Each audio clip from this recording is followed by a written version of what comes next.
Rama ishte me vajzën e vetë dhe me dhëndrin. Po pra po ngjoj një. U interesua në vetë të parë, tha ti po preti mvankën atje, apo mirë rri atje, mos e vram atje. Okej, mos flisni bullshit aty sepse po ja Po mirë, nëse ti e di të kujtër të na e vërtetopat. A të lutem tani orar. Ti mos e di të vërtetën. Si është e vërteta? Dhe kush ta ka thënë? Ma citopa. Unë citoj Ramën, ti kë citon? Dëgjoj. Mendjen tënde. Ore filloni në diplomaci nuk flitet me mendjen tënde mor zotri. Ore duhet lexoni sa gjëra. Ti je diplomati, unë nuk jam diplomat. Jo, më lexoj shumë për diplomaci. Jo, më je gabim se para një javë. Para një javë tek këtu që ka ulë interesin për Ballkanin më shumë. Një avokat më shumë. Ret nuk mund të flas kështu mo. Do më fol si duash. Jo, po vërtetoj atë që thua, më ke mendim personal. Unë mos kam mendim e Shqipërisë. Po i përgjigjem pyetjet së Redit. Zonsa e vërtetë. Po se bullshit e the, a the bullshit e mor zotri. Si mendim. Bullshit thash është. Po tani më fal, ma vërtetoj që ti e ke real, e ke real. Më dëgjosh o burr tani apo do të marrësh fjalin vet. Më dëgjoj një sekondë o burr.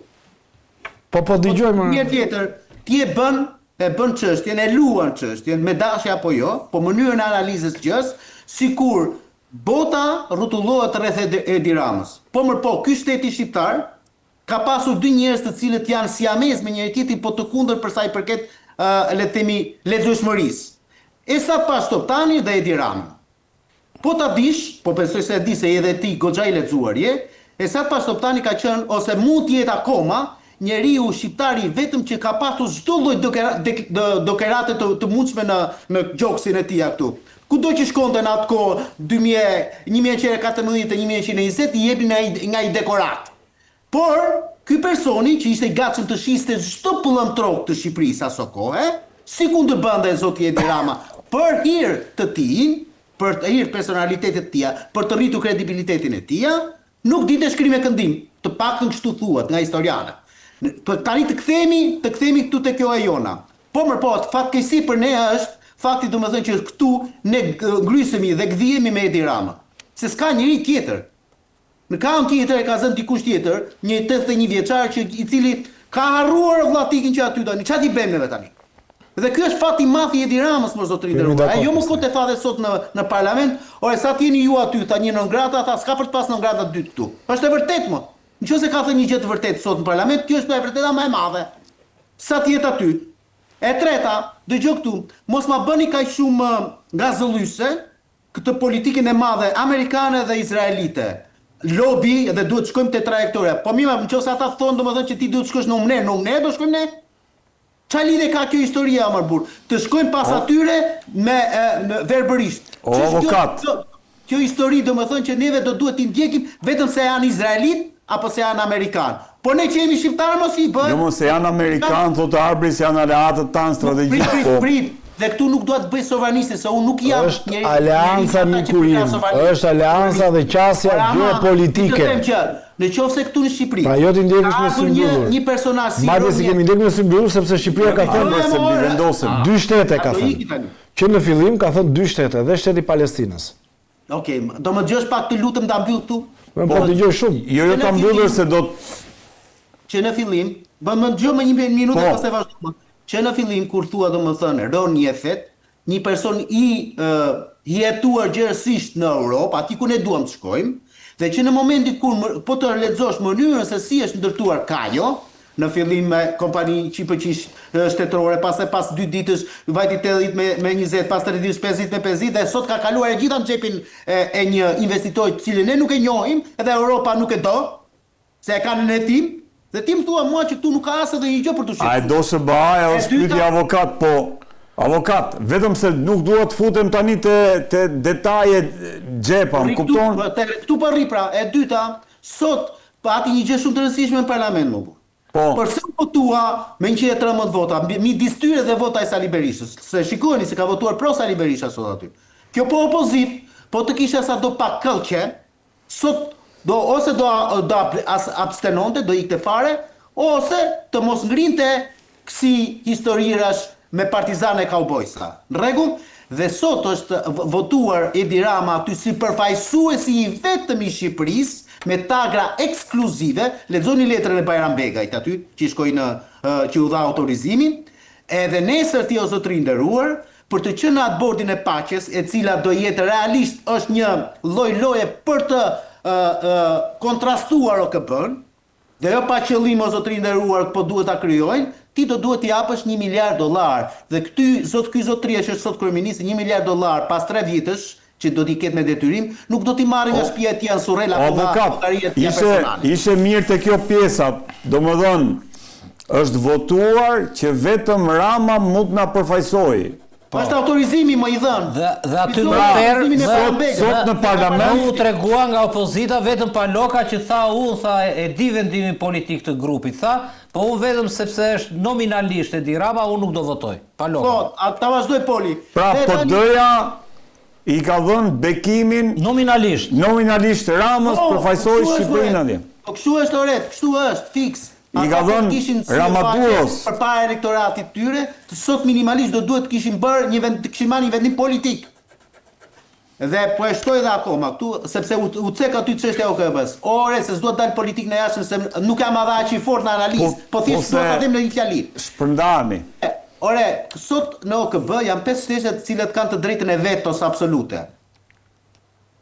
Krijimi i këtij bordi tenton në të gjitha mënyrat që ta heqë këtë veto më burr. Dhe Amerika të jetë i vetmi shtet në botë të cilët të jetë mëkamsi, të jetë perandori pa perandori. Amerika realisht ka qenë dhe është perandori. Por nuk ka perandor, se perandorët i zgjedh një 4 vjet ose një 8 vjet sipas radhës. Avokat, dalim tek se kjo gjithçka lidhet me Ballukun. Pra, si do të reflektohet kjo paqëtimi Ramës, po them unë, me Washingtonin, si do të reflektohet tek drejtësia, si e lexove sot pak a shumë ato që ndodhi në gjykatën kushtetuese. Dëgjoj. Nuk duhet përsëris veten time. Unë nuk besoj se ky spaku do arrijë të shkojë të hetojë Edi Rama. Nuk e besoj dot këtë gjë. E kam shumë të vështirë që të besoj, domethënë që Altin Domani dje dhe Klodian Brau sot do kenë mundësi apo këllçe, po e them kështu, që të shkojnë të hetojnë Edi Ramën, sa kundër ky njeri është kryeminist i vendit. Kjo është. Për te Edi Ramës, pra poshtë Edi Ramës, gjithkush është i prekshëm. Ballukun. Këtu nuk ka lidhje fare Belinda Balluku, Erion Velia apo cili do qoftë. Edi Rama është i gatshëm të lëshojë gjithë përveç karrikës tia. Pori, si e pesot se këtu sot unë binda përfundimisht që në skemën ka vetëm një lëvizje, domethënë sepse vendi është në një degradim total institucional. Imagjinoj domethënë që erdhi kjo shiringa sepse këtu të bjerë shi bëhet natë, të ketë shumë diell, plasin zjarret. Madje këtu po bien zjarre dhe kur bie shi. Edhe kur ishte Ivanka Trump në Vlorë, pati një shpërthim aty, shpërthyen tubacionet në mes të Vlorës dhe u bë nami. Pra kemi një degradim. Albania që janë hedhur 500 milion nuk punon. Avioni që themi neve pse s'u nis mbrëm në darkë me avion kryeministri për në Davos, që është 2-3 orë, avionët falimentuan, edhe Ismaili dhe Migjeni dhe çfarë ishin ato, gjitha kanë falimentuar. Nga ana tjetër, gjithë loja e Edi Ramës, spaku po ecën, po punon me ata amerikanët që tha atje, po dhe me europianët, ne pam atë, ishte shumë interesante dhe lajmi për mua këto 3 ditë nuk ka qenë as ftesë asgjë, po ka qenë ai njoftimi i ambasadores në detyrë pas trajnimit që FBI ju bëri për celularët, për mjetet elektronike, antarëve të BKH-s spakut, dhe që thoshte për herë të parë përmendi presidentin Trump në një fjali ku përkraje e fortë spakut dhe BKH-s. Tani, kush është ajo që na mungon? Unë sot jam menduar, e kam parë këtë situatë, jam dakord me Nardin. Unë mendoj që Edi Rama po blek kohë, po kohë për çfarë? Për të ndëjtur kryeministër, jo. Unë po them që po blek kohë për të mbyllur çështjet me SPAK, sepse do shikojmë përplasjen e madhe për imunitetin. Për mua s'ka shumë rëndësi kjo e gjykatës kushtetuese, është vetëm si e lexoj këtë gjykatës kushtetuese sot, por le të dalim vetë imuniteti, po nga që sot e kam. Por dua të them këtë, kush është zgjidhja emergjente për Shqipërinë tani? As për pushtete, as për rotacione, as për qeveritet. Është opozita. Në qoftë se ne imagjinoje, jo në bord, jo të futet e Trump, se vajti dhe Samir Tahiri. 3 muaj para se të arrestoj, vajti në shtëpinë e bardhë, apo harruat. A e mbani mend? Po më bëu shkoj. Le të shkoj ku të dojë Edi Rama, le të idhet për pjetë, le të josh Kinën, le të kërcënoj me Kinën, le të pres të bëj dadon e fëmijëve të presidentit të SBA-s. Në qoftë se këtu ne do kishim një opozit që do ishte një kontrast maksimal, që s'do kishte komplekse për punën që bën Spaku, që do rezononte, që s'kishe një fjalë që çfarë ti thoshe, as për Norgrada, as që po tetohet pasuria, as që je në gjykat për korrupsion, as një gjë, dhe ti kishe për ta parë që Edi Rama nuk kishte nevojë fare për gjithë këto. Poli, kështu po më thua që SPAK ka heq këmbën nga gazi sepse përballesh një opozit që... Jo, Spaku e ka këmbën në gaz, po nuk prodhon politik dhe rotacion dhe heqe. Okay. Spaku. Është e vetëm, është një ishull aty që ti duhet ta shfrytëzosh, e kupton, produktet e saj, duhet një opozit, po duhet opozit me moral. Dhe ti jetë pastër më vëlla, duhet një opozit që mos dalë aty Edi Rama dhe t'ju thot, e kupton, më t'ju thot juve, po juve, e ke përsa t'ju kemi juve, unë jam është... Po bazuar mi punën e Spakut fliste dhe opozita, dhe fliste me... Po dakord, po e bën ta kam thënë edhe njerë pra.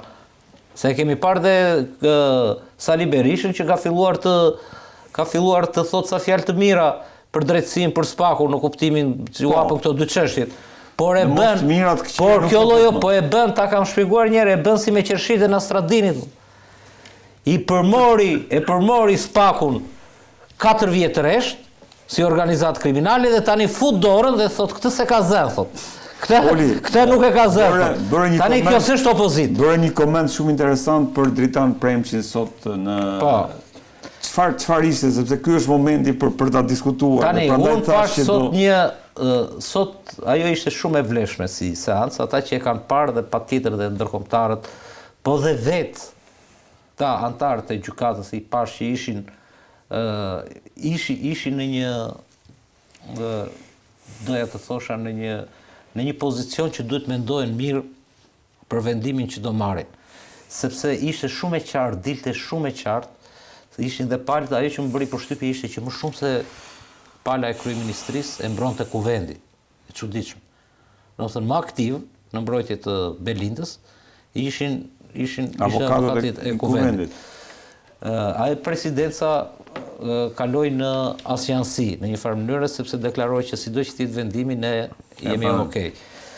Gjithë çështja aty ishte që në asnjë moment nga gjitha llojet e pyetjes që u bën, vetëm një pyetje në fund fare hipotetike që e bëri Xhafer Llari që tha sipas mediave ose sipas që ishte pyetje e kuvend, ishte pyetje e president e kuvendit, e cila i thoshte që në qoftë se për faktin penal për korrupsion kërkohet pezullimi i gjithë qeverisë. I gjithë qeverisë, domethënë i fusin në grup, domethënë e njësonte, çfarë do veproni, tha kjo është hipotezë, i tha prokurori. Por unë aty pash 2 momente. Pash momentin e arsyetimit juridik që ishte perfekt, që nuk linte pe nga mbrojtja ashtu. Pash që gjykata e posaçme refuzoi të shkonte, me shumë të drejtë duke argumentuar në letrën e saj, prapë sipas ligjit, tha ne jemi ata që ç'pun kemi neve, e kupton? Ne jemi ata që marrin vendime, vendosin masën, e kupton? Nuk dalim... Po nuk mund të na diskutojnë, ne na diskuton apeli. E thanë dhe këta. Çështja tha vetë kryeministri e sjell në kushtetuese kur vetë individi e ka çuar në apel. E kupton se u pyet. Dhe ju tha dhe Premçi, ju tha dhe antarëve të gjykatës në mënyrë diplomatike, po që për mua ishte një gjë shumë e fortë, ju tha nuk mundeni, nuk ka asnjë gjykatë, tha, nuk përveç tha gjykatave tha që janë, tha e posaçme, e apelit, e larta, nuk mund të merrni juve tekstualisht ju ka thënë. Gjykata zotrinj, tha gjykata kushtetuese s'mund të marrë rolin e gjykatës supreme, gjykatës së lartë. Ju nuk jeni gjykata e lartë.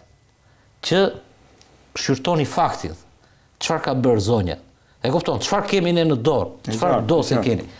Kështu që në këtë kuptim, unë aty domethënë si frym s'dua të bëj as fallxhorin, po pash një mendoj që do jetë shumë e vështirë, do jetë shumë e vështirë që edhe në gjykatë kushtetuese të kaloj zonja Balluku, do jetë shumë e vështirë, dhe nga ana tjetër, aty mësova që janë mbledhur shumë, hetimet kanë ecur shumë përpara, dhe këte kemi dhe ne vetë si gazetarë, që kur filloi kjo histori me Edi Ramën për gjykatën për pezullimin nga detyra, edhe deri atëre janë bërë kamion me prova të reja për zonjën Balluku, kështu që sprova e vërtet dhe ajo që tha dhe Alberi është për Edi Ramën dhe me Amerikanët.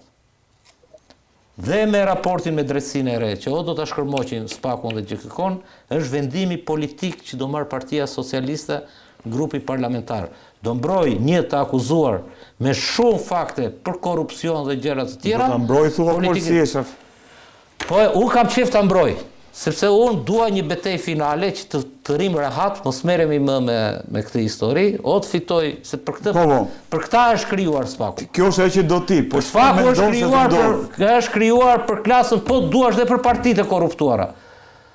Se deri tani kemi thënë s'kan faj socialistët, po kanë faj sepse në emër të gjithë socialistëve aty një elit, aty një kast, po mbron një tuft të vogël të korruptuarë që kanë bërë gjithë korrupsionin e Shqipërisë. A do ta lëshoj poli se këtu e duam? Kush? Ajo që do ti është tjetër gjë. Ajo që mendon se do ndodh nisur nga betejë që pesë sot në kushtetuese. Unë mendoj që Edi Rama në qoftë se nuk është në një fazë negocimi me Amerikan për fatin personal, për shtyrje të fatit personal penal, unë mendoj që nuk do ta lëshoj, por në qoftë se ai ka gjetur një rrugdalje ose një shtyrje kohe, do të thosha për veten e vet, që maksimumi do ta lëshoj. Do ta lëshoj. Por prapë është më shumë.